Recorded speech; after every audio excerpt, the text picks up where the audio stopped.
When it comes to discussing the realities of parenting, you can expect some sensitive material and occasional profanity. Listener discretion is advised.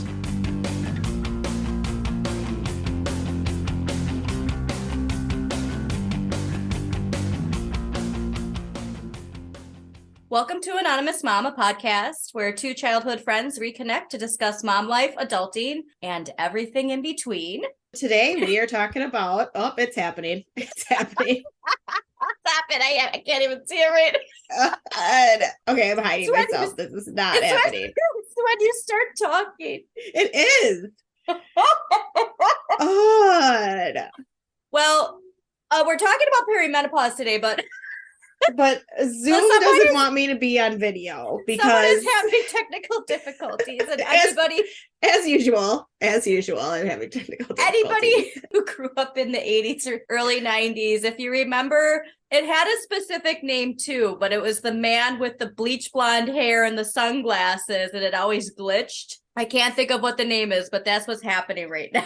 Yeah, it's like glitching on my face, and then I can go on and off. See, now I'll be on video again. Now we'll be okay. Good. But yeah, just turn it on and off, and if you hear us laughing, that's what's going on. But it's the laugh that we needed. Yes, because both of us are dealing with severe anxiety today.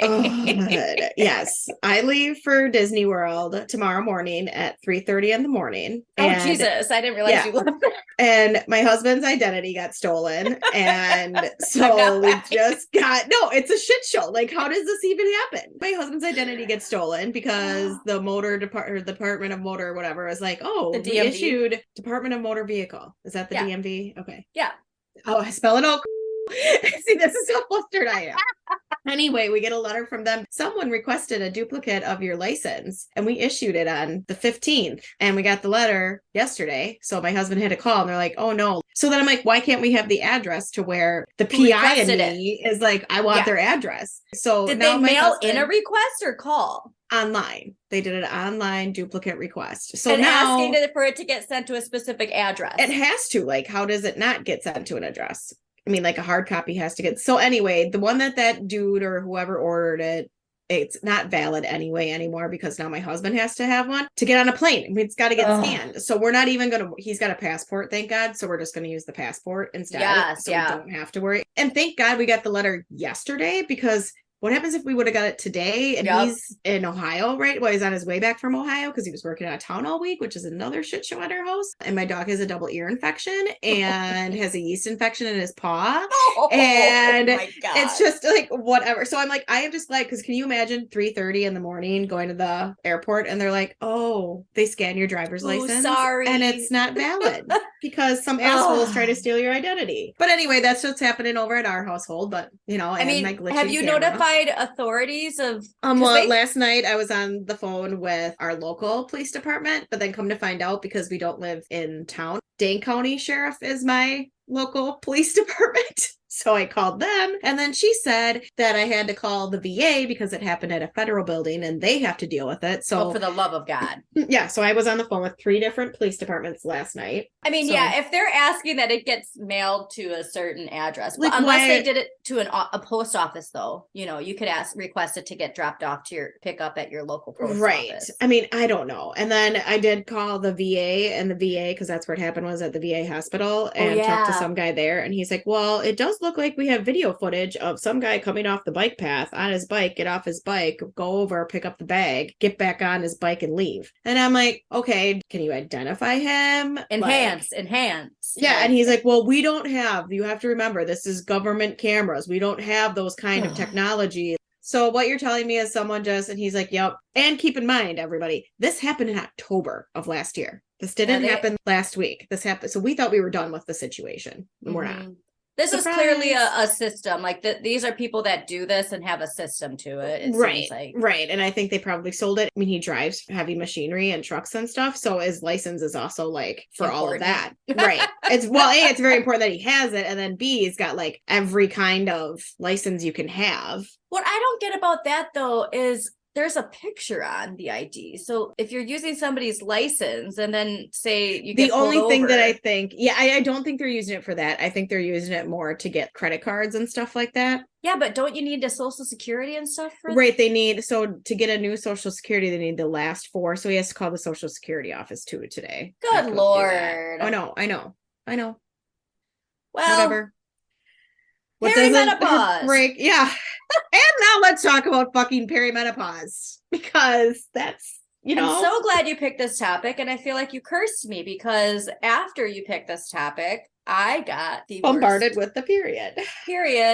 It was sent from Satan in hell because I haven't dealt with this bad of symptoms in a very long time, since college. So, but I feel like my last period was exactly the same. This month when I had it, I was in so much pain and I bled a ton, and I was like, okay, I'm usually like in a ton of pain but don't bleed a whole lot, or I bleed a whole lot and I don't have pain. I felt terrible the whole time. Oh, period problems. You mentioned the anxiety you get. Oh yeah. My anxiety, oh my gosh, is absolutely horrendous. So we've heard the term before, but both of us, know it's premenopause, but that's about where my knowledge of it well, stops. okay, so isn't it? It's perimenopause and then premenopause and then menopause. Is that not true, or? No, so we'll get into it. So okay, yeah. According to Mayo Clinic, perimenopause means, quote, around menopause, and it refers to the time which your body makes the natural transition to menopause, marking the end of the reproductive years. Perimenopause is also called the menopausal transition. Women start perimenopause at different ages. You may also notice signs of progression toward menopause, such as menstrual irregularity sometime in your 40s, but some women notice changes as early as their mid-30s. And John Hopkins, too, notes perimenopause can last 2 to 10 years. Oh, and I hate sweet. this information. Yep, cool. I said, oh, cool. That sounds awesome. Yeah, and so I did confirm with my mom, because I thought she said hers lasted about 10 years, and I texted her this morning. She's like, yeah, my perimenopause was about 10 years. Jesus. So she started hers, I think she was 37. Okay. When she first started getting all the symptoms. My grandma was completely through menopause by 36, 37. Okay, but I feel like back then, that's how it was. Everybody I know, grandmas now, were like done with their period. See, that's interesting because my concept of it was your 50s is when you start. That's what I thought too. So what actually causes this bullshit is, quote, the level of estrogen, the main female hormone in your body, rises and falls unevenly during perimenopause. Your menstrual cycles may lengthen or shorten, and you may begin having menstrual cycles in which your ovaries don't release an egg, which is what ovulation is. You may also experience menopause-like symptoms such as hot flashes, sleep problems, and vaginal dryness, end quote. Now, they say that the perimenopause phase ends when you have gone through 12 consecutive months without a period. That's when you officially hit menopause and become an old hag. Just kidding, I'm already an old hag. But I don't think so, but I'm an old hag at heart. All these symptoms can be menopause, but until you've gone a full 12 cycles without having a period, 12 consecutive months without having a period, you're still in the perimenopausal stage. And that's what frustrated my mom, is why she'd go 6 months and then it's like, oh, surprise, bitch, back. Yeah. And so it's a nightmare if it lasts that long, and knock on wood, mine is not going to last that long. Nope, it's not happening. We're not putting it out there. It's very interesting information, and we're not going to get into menopause itself. We're just going to be talking about the perimenopause stage for this episode. Yeah, we'll do menopause another time. And hopefully with somebody who's actually gone through it. Yes, I would love to. Let's hear talk all the horrors. Exactly. There is, but that's the thing too, is everybody's different. We're going to get to that too. So some people don't have as horrific of a time as other people. Well, and the one thing that scares me about menopause is then they're like, they want you to start taking like estrogen and all that shit. And like, that just, I'm so scared of that. There's natural ways to do that too, though. I know my uncle, when my mom started going through the menopause stage, he said, drink a cup of soy milk every day. Okay. Because there's so much estrogen in soy. So I'd take Maca, MACA. Okay. And that has a ton of estrogen in it also. So I take it when my body feels a little bit whatever, but then once you take it, it can actually it's got too much estrogen that it like made me bloat up and all that anyway. But and what we learned from the breastfeeding episode is you don't want too much estrogen in your body. No, So, you don't. gotta And be careful with that you know, stuff. that's what we're made of. Fucking sweet. You don't want too much of it, just enough. That'd be interesting if there was an at-home, let's say monthly, monthly or weekly test that you could take to make sure you have the proper amount of estrogen in your body. Something, that could be done regular when you're getting to this stage where shit's going all fucking off the rails. Ugh. All right. So what should we be looking for as possible signs that you might be in perimenopausal stage of life? First, irregular periods. The length of time between periods may be longer or shorter. Your flow may be light or heavy, and you may skip some periods. I just love it's like just All the over complete the opposite. fucking place. Well, it's Yep. just like it may be this, it may be that. Little Spin confusing. the wheel. Yeah, spin the wheel. If you have a persistent change of 7 days or more in the length of your menstrual cycle, you may be in early perimenopause, but not everybody has it last past 7 days. If you have a space of 60 days or more between periods, you're likely in late perimenopause. It varies from person to person. So basically, it's just if you're noticing, wow, my period is way different. Like for me. Well, and maybe start keeping like a journal. Off the charts, like a period journal, now that. And they suggest that when you start feeling like you're having symptoms to start doing that. And we'll touch on that a little bit. Next is hot flashes and sleep problems. Sleep problems are often due to hot flashes or night sweats, but sometimes sleep becomes unpredictable and even without the hot flashes or night sweats. I've been dealing with that, but I also am dealing with a daughter who is possibly sleepwalking and wakes up all the time in the middle of the night. Ugh. So that's just, Yeah. is it this or is it that? We don't know. Spin the wheel. So I usually around my period, I get a little bit of insomnia. Like I can't sleep right when my period's coming. And then I'm like, oh, I'm not sleeping. Okay, well, that makes sense why. Oh, you know what? And I have to know because I got mine way early. So I'm going to have to write that on my we're just cycling though the same because we do this. That's what's going to happen. So I don't know if it's perimenopause or you're just going to cycle with me because I got done with mine. Yeah. Buddy. All right. Next is mood changes. Mood swings, irritability, or increased risk of depression may happen during perimenopause. The cause of these symptoms may be sleep disruption associated with hot flashes. Mood changes may also be caused by factors not related to the hormonal changes of perimenopause, like children needing your attention every 5 seconds. Ugh. Mood swings and irritability kind of just go hand in hand with parenting. Right. And then throw a period on there. And then it's like, sweet, awesome. That's cool. I am going to say I'm very proud of myself that I kept all this internally or am keeping this all internally this month because like I texted you yesterday, like if I could have gotten an Uber to pick her up, that's how bad it was yesterday. It was nausea. I mean, anxiety where like I thought I needed to chew a whole pack of gum. I mean, it was just, it was rough and it's still bad, but it's not as bad as it was yesterday. So I'm counting my blessings. Yay. All right. Next is vaginal and bladder problems. When estrogen levels diminish, your vaginal tissue may lose lubrication and elasticity, making intercourse painful, which is also something that is a symptom of, of endometriosis. I could not think of that for a second. So that's also another thing where it's like, oh, is it this? Is it this? Is it this? Right. I don't know. Low estrogen may also leave you more vulnerable to urinary or vaginal infections. Loss of tissue tone may contribute to urinary incontinence. But we moms can also blame birthing kids for that whole incontinence issue. Right. So that's another one where it's like, is it this or is it this? Pick or choose, Yep. Especially too, like me being an older, considered geriatric for having a child. You are not. I am an old hag, see? It's actually true. I'm an old hag because I had her past 35. All right. Changes in sexual function. During perimenopause, sexual arousal and desire may change. But if you have had satisfactory sexual intimacy before menopause, this will likely continue through perimenopause and beyond. And I just wrote a little note. Well, I'm fucked, no pun intended. Because I haven't had that. All right. So decreasing fertility is also a symptom. Loss of bone, changing cholesterol levels. They also note, but I'm not getting into those. Now, Johns Hopkins has more symptoms that they add to the list, including, and these are all ones that checked off yesterday. I literally have in all caps. All of these were my last period. Trouble concentrating, headaches, joint and muscle pain, having to pee often, and PMS-like symptoms. Okay, weird, because I think I'm perimenopause. You probably are. Like, I And you're really gonna go feel through like it I for 10 am. years. Yeah, so can I just say I'm in like year 2? I'm just gonna jump ahead a little bit. I'm in year 2. All right, like now reading all this, like I didn't read any of this before we started because I know Yeah. you don't like me to. So Yeah. I'm like, if I I'm like you to quiet, be it's because I'm like, surprised. oh fuck. Yeah.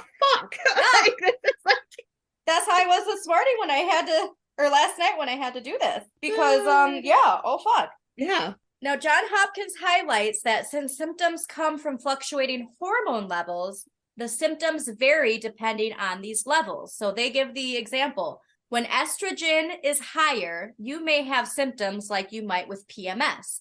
When estrogen is low, you may have hot flashes or night sweats. These hormonal changes may be mixed with normal cycles. So you're fucked either way. If you have high estrogen, you're gonna act like you're on PMS. If you have low estrogen, then you're gonna be hot and sweaty all the time. I just don't understand why this happens to us. But then let's say if you're having hot flashes and night sweats, drink a glass of soy milk. Oh, that helps. See if it helps. Because it would boost your estrogen. I freaking hate milk, and soy milk makes you want to puke too. So well, eat tofu. Have edamame. I like edamame, I think. Oh, there you go. Maybe. I don't know. I'll have to try. Have some edamame, throw some soy sauce on it, you're good. All right. So this is going to be something that I'm questioning. Yeah. Do you think people who have that diet regularly, like Japan or something like that, like that would China, be great, like I'm curious because if that's what they, like that's. We can have a follow-up episode and I'll Google international perimenopause. I'm just curious because you know what I mean? Like, world. So that's another thing so your diet plays a huge role in this. We're going to get to that a little bit later. Okay. But that's a very good point because if you have a diet. If that's your full diet, like that's like, we only eat that when I'm craving sushi or, you know what I mean? Like, but if you're eating that all of the time, because that's your general. And us being vegetarians, we do eat tofu a lot. Yeah. And I love edamame. I can't say I buy it because I'm lazy and don't want to make it, but we don't drink soy milk really though. I was starting that because I was actually getting hot flashes a little bit ago and my mom told me about that. And so I started drinking soy milk and then I stopped buying it, but I'm thinking I have too much estrogen. So I don't want to, so yeah, I should look into if there's anything that can lower your estrogen. I didn't look into that before this, but might be something I'll look into. So yeah. Mayo Clinic also ends their article by saying some women seek medical attention for their perimenopausal symptoms, but others tolerate the changes or simply don't experience symptoms severe enough to need attention. Because symptoms may be subtle and come on gradually, you may not realize at first that they're all connected to the same thing, which is hormone fluctuations of the menopausal transition, end quote. Big emphasis on that tolerating the symptoms. Because that's just how we're conditioned to just deal with it. Mm-hmm. There are treatment options, which include hormones, antidepressants, and lifestyle changes. I do want to note, too, that John Hopkins says that no two women are the same. This is where I'd like to say, if you are having mild symptoms for this stage of life, congratulations, but know that there are women out there who are going through fucking hell during this stage, and this is a conversation we should be open, honest, and supportive about. You know, it's that saying that we're all in the same storm, but some people are on yachts and some people are in a fucking kayak, Right. So right. And I think we need to talk. It's the same thing. Like I said this talk recently about like periods. And I'm like, I am so open about my period. Obviously, when we did the period, like we're both very like, we're clearly both open about it. We're both totally okay with talking about it, but I don't care who I'm around. I'm like, oh, I've got my period. And like some people will look at me like, you just said that in front of my husband or your, like, why are you so ashamed? I just don't think it should, like I always said, if men had periods, there would be tampons sold at the front counter just like gum is. Really sorry, cheap. Not sorry. Yeah. Yep. I just really firmly believe that. But anyway, I just think people are it's the same thing, like talk about this stuff instead of it's not like something we can control. No, it's not like it's something we like, yeah. Now, John Hopkins too also have a great suggestion for women who are experiencing symptoms. One I found particularly interesting was that they say, find what triggers your hot flashes. For example, alcohol, coffee, or tea by keeping a record. So I didn't know that there were things that trigger hot flashes like that. Well, I mean, coffee makes sense. But I just feel like, you just deal with it. These are just things you have to deal with. Yes. When a lot of things that we're learning, there's ways to not necessarily get rid of something, but to make them not as strong. Yeah. Yes. And so that's something I'm going to start keeping in mind. Yes. And I know that when I was looking into, because when my body was so screwed up, the blood type diet and stuff like that, or not diet, I should say, because I don't like that word, but that sort of idea of changing your eating habits. And I know there is one that's like a hormonal diet, and it's not about not eating things that aren't hormonal. I have it in my Pinterest board under period problems. So Nice. I just remember looking that up, being like, okay, I'm going to change everything I eat because my period will be better. John Hopkins notes that eating a healthy diet with fruits and vegetables and whole grains can help with these symptoms. They also say to get at least 1,000 to 1,200 milligrams of calcium each day through your diet or supplements, but obviously it's best to get your nutrients from whole foods versus supplements, because I'm reading a bunch of shit too about supplements, and I'm starting to be like, yeah, I don't know, because like I just started and you have to be so careful of like the supplements that you do take. There's so many out there, and I think there's so many that are like, oh, you can take this, you can take that. It's like you should be eating your supplements.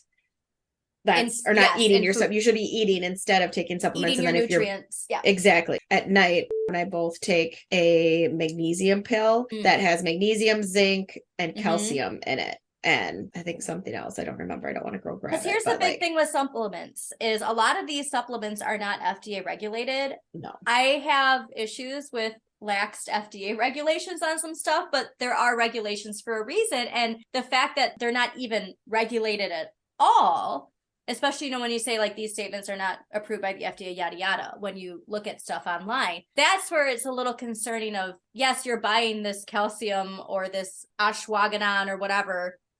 You're buying these supplements online and you're trusting that what you're putting in your body is what it is. But I mean, on my podcast, United States of Lead, we have an episode on turmeric, because the amount of lead that is actually in a lot of turmeric, and even turmeric you buy at the grocery store, is kind of crazy. And there's no testing or regulation on that. So well, and I think trust rate. So like I get a lot of my stuff. Turmeric, like buying actual turmeric root, like you get ginger, and using it is the best way. It is a pain in the ass. That's what sucks, is like we're conditioned to just pop a pill. Right. Oh yeah. It's easier. It's quicker. And I gag when I take pills. So like I have a really hard time taking pills. I've gotten way, way, way, way better. But like, so when I get any of my supplements, I get them from my chiropractor, because the ones they sell, I trust, and I trust them. Anyway, I guess I think that's one thing to look into, is where you get those, rather than just getting online. I was saying, being but like, they're also getting those online, so it's also something to still look into. Right. No, and that the company that they go through, I mean, it's a fairly big company, so I'm not like too worried. No, God, no. Why is God no? God no. Because those are like, you can get those on any website. But that's what I mean, because you said it was a bigger company, so that's how I was no. Just going back to your gig, I almost forgot your gig reference. So he's really obsessed with really ridiculous cat videos, and I can thank my mom for that. But there's always these cat videos where they're gagging, like they smell somebody's foot and they gag. Well, she's taken that up now, and then I'll look and she's just pretending to gag. Oh no, my husband and children think it's hilarious when people gag. They think it's the funniest thing, and I can gag. I gag on everything. Even if I think of like, no, I'm going to start gagging if I start thinking of something. So we have to change the conversation. I'm not even kidding. Like, this is how bad it is. So let's talk about nausea too. I mean, if it's nauseous, yes, you're gonna be in for a treat. But yeah, I went to a doctor and they're like, oh no, you're too young. And that's like, they just brushed it off. And I'm like, okay, well, like, my grandma was fully through at 36, 37. My mom started this at the same age. Well, and it'd be so great to keep a journal for your daughter. Yeah. And I definitely need to mark this one down, because I think when I'm going to color code, because I put my period on our calendar, and I think from now on I'm going to color code it, and blue is going to be like a normal one, and red's going to be, holy shit, this fucking sucks. The devil is coming out of me. Yes, Satan's blood is dripping. Yeah, and I want to, because having two daughters myself, I really want to be able to help them with that, because it is such a crazy thing to go through and scary for them. And yeah, and also the bullshit of, we tolerate a fucking lot, and the idea that we're just going through this internally, it sucks. We need to talk about our periods. We need to talk about PMS. We need to talk about perimenopause. We need to talk about menopause, because it's not going away. It's not okay. It's not going away, but it's also not okay to think that we just have to fucking deal with it. This shit's crazy. Yeah. Well, But and I think the more that you talk about it, the more you bring it to light, the more it will shine. So the more you talk about it, the more people will be okay with talking. I think it's the same thing with like the shunning of it. Like you don't talk about. I know some people are just raised like that. There's nothing to be ashamed of. We live in a culture that really emphasizes shame as a somehow way of regulating society. Yeah. And I think with the perimenopause, I think it's so confusing, and obviously talking about it today, it's like it is so confusing because it's like, am I just having a shitty period or this? You know, I think that's another thing that we have to track. But I think just get a journal out, go to the dollar store and get a little journal and just, well, like you said too during the period problems episode, if you're somebody who has heavy periods throughout your life, are you going to go through it earlier? Right. Or you get it earlier. My daughter has a friend or not a friend, but an acquaintance. And I think she got her period when she was in like 4th grade. And I'm just like, wow. So my grandma got hers at 9 years old. Yeah. So then it's like, do you get to go through perimenopause and menopause earlier? And this is the thing too. I never heard of perimenopause. Yeah. Until maybe I would say maybe 5 years ago, but I'm like, what the fuck is perimenopause? You know, like how come we're just hearing about this? So at 35, I heard about this like I know what premenopause was, but this perimenopause is. That's okay, what so it is. It's just that people don't know the terminology. So there's not a peri and a pre. They're the same. Perimenopause is premenopause. Okay. I thought they were different. No, because what I just went through says this is the stage before menopause. Yeah. People say. I mean, I don't know. I didn't look into it. I was just like, there's 3 stages of fucking menopause. Are you serious? No, if John Hopkins and Mayo Clinic are saying that this is premenopause. Premenopause, okay. But that is all the time that Zoom is giving us today. So please comment on this episode and let us know. Do you got some perimenopause symptoms? Have you gone through menopause? Do you feel like you're going fucking insane? We'd love to know. Yeah. Peace out, man. Thanks for tuning in to Anonymous Mom. Have a question you want answered or a topic you'd love for us to discuss? Email us at anonymousmompod@gmail.com. Or if you want to remain anonymous, join our Facebook group, Anonymous Mom, where you can post your topic or question anonymously. Thanks for listening.